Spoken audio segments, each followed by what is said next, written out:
Hello guys, good morning sa inyo tanan.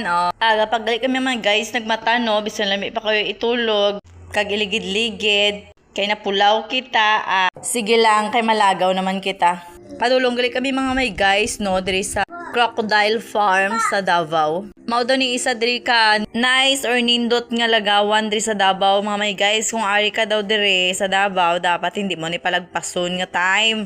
Kay sikat kag ginadayo gid ining mga may guys no, ang Crocodile Farm. Pero kay ulan-ulan pa man mga may guys, nagtuyok-tuyok sa mi diri mga may guys no. First time ko gali diri makakadto pero makahambal ko nga disiplinado gid ang mga tao no, kay makita gid nimo nga mamintinar gid nila ang kalimpyo. O di ba? Kita ninyo, nindot kaayo Ag tanawan ninyo mga may guys, nakita na ko ang Grand Soto Hotel ni Tito Soto.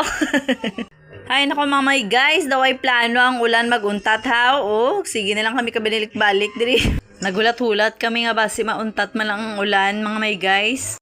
Para makapanaog na kami mga may guys, pero baw daw ay gid plano. Pero tanawan ninyo mga may guys, bisan ulan daghan gyapon tao.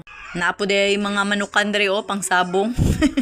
Balik ta diri sa tong target diri sa Crocodile Farm. Testingan na magsulod diri basin kung sulod na mi diri maundang ng ulan.